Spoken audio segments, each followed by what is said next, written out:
At the moment, I'm on a conquest of righting all of the wrongs that I've made in previous videos, because I'm not feeling some of the stuff that I have planned at the moment, so I'm going to be holding off of that for now. I also want to practice what I preach on doing what you want, so that's what's going to be up. So one of the things I would go against is my theory on why Jotaro and Dio have the same stand. Tarot cards are cool and all, but I don't think that they were used to the extent that I gave them to make connections. Plus, from what the narrative had gave me, I shouldn't have even came to those conclusions to begin with. So instead, what did I come up with? Well, stands reflect their users, right? Manifestations of your fighting spirit, that's what it is. So the most sensible thing to come from this as an answer would be that Jotaro and Dio are similar people. Now, I understand it's an extremely large claim, but I promise you I'll try to have something going for this. What differentiates these two characters is obvious. They had completely different upbringings, different goals, different characteristics, all of that. Jotaro was just a high schooler until everything went down. But I think that there was this disconnect between Jotaro and the world, and that's probably where Jotaro started to show the not so nice traits that we commonly know him for.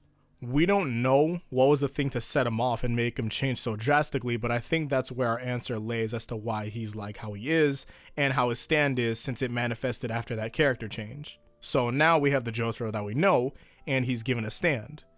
Well, why is he like Dio? Well, it's in the behavior and mentality. Well, let's say there's some sort of duality going on between these two, or even Jotaro and Jonathan, because that still connects back into Jotaro and Dio. Like how Giorno is supposed to be Dio but good, Jotaro is more so Jonathan but somewhat bad. But not bad to the extent of Dio though. Like all of them together have dad problems, love for mother, stuff like that.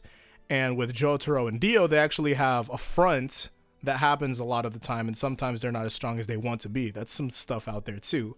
We also know that while both Jotaro and Dio have strong mental fortitude, Jotaro has the stronger mind, and he shows that in his stand, since he's been able to beat both Dio and his stand power together. He's been able to beat Darby and Duel and all the other stand users because of how strong he is mentally also, not only just being his stand.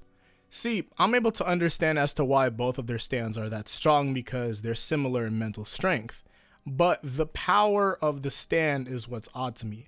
The fact that the stands are similar in strength makes sense, but for the personalities to run that deep to the point of where they can both stop time, that's very interesting. Though I can see this being a thing. It's potentially related to the whole how both of them wanted control of their life and everything connected to it, so stopping time could be held close. And if Star Platinum is Jotaro's prime stand across the verse, and his personalities always have that drive for control and responsibility, then I can understand that. Now, while they do have the same stand, in quotes, you notice a lot with the design choices that go on to this and why they differentiate. Even with similar power, you can tell what the focus was on the character, and I think that goes to show the difference in the personality. The world stand design was more so a focus on Dio and the aspect of stopping time with the references to Holy Diver, and the stand itself doesn't have anything that flows with it, and it's just more tight. Meanwhile, you have Star Platinum with its flowing hair, its scarf, and loincloth. All those things that move in the way that he wants to. Little things like that giving this bits of symbolism to Jotaro's ability to adapt so that things work out into his favor in the end, instead of having an extremely linear approach to things is actually what differentiates these two. It's another area where they both differ, though that's just me thinking it out though. It might not be as big as how much other people would be making it out to be. That's just me in my head. So, long story short, they have the same stand because their personalities and mentalities line up in multiple ways, and adding on to why it's like that, I don't know. It's like, this is, to be blatantly honest, I really don't know as to why Jotaro came out like that. That huge shift from the kid that his mother knew into the Jotaro that he was talking about when he was fighting Kakyoin. It's really odd why Jotaro had shifted up and became like that. It just has yet to be confirmed, but I think that's going to stay hidden because mystery is an aspect of that character that probably Araki likes a lot. So who knows? Maybe there was some complications with his father or something along that line, but it's maybe it was puberty. Who knows? It's something there. But he was 17. Kind of hit that a lot later on, but maybe something, I don't know, maybe someone had done something to him that would normally shift out people and make them turn into Dio, and then he took a different path, so that I can understand why as to they have the similar stand in that case too. They would make an even further connection. But yeah, what do you guys think? Is it like, obviously, like, there's me, the overanalyzing person, but more so some people could be all like, oh man, maybe he just wanted to do that just because, like, that could be another approach. Like, what are your guys' thoughts on this?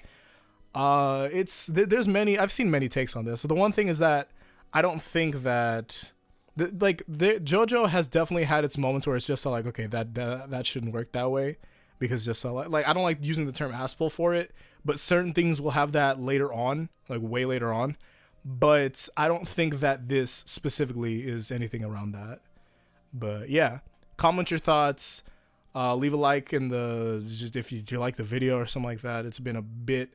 I am gonna be talking about part 5. Sorry, I've just been honestly just enjoying myself.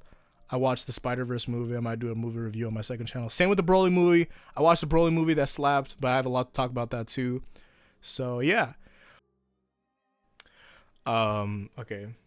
So I've never really done this before. This is gonna be a postscript thoughts, because this happened when I was finishing up editing.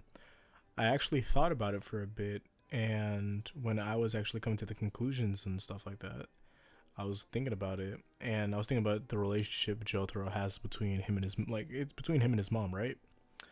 And this is when I was getting all the clips for Jotaro when he was younger and all that. And I thought about it now, and it makes so much sense. The relationship between him and his mom, people think that it's this thing where it's just like, oh, he's just massively aggressive towards her, and she doesn't understand anything about what's going on with him. But it makes the most sense that she knows what Jotaro's going through is actually a front, because she actually could potentially have information as to why he changed it, like that, and she has so many memories of this, because to her it's the same guy, it's her son, regardless of like how he acts. So when he's telling her like, oh, shut up, this and that, she's like, yeah, okay, fine, I'll play along with your game, because it doesn't seem like him. It's because she knows it's just his approach of, I guess, dealing with what happened, which I still don't know what that could be, but it's interesting, because it's an opening that you'll see with Stardust Crusaders. That's how people are going to start off part 3, with thinking that Jotaro is just like, oh, he just hates his mom, but you find out the whole thing, like, he wouldn't have gone on this whole journey if he hated his mom. Like, think about it, really. So that's really crazy. Like, his mom knows him better than probably any of us do, which is really interesting. And well, I guess like later on in other parts, like some people really know Jotaro a bit more than he would think he would know himself, and know his faults and stuff like that. But that's for the future. But yeah, postscript.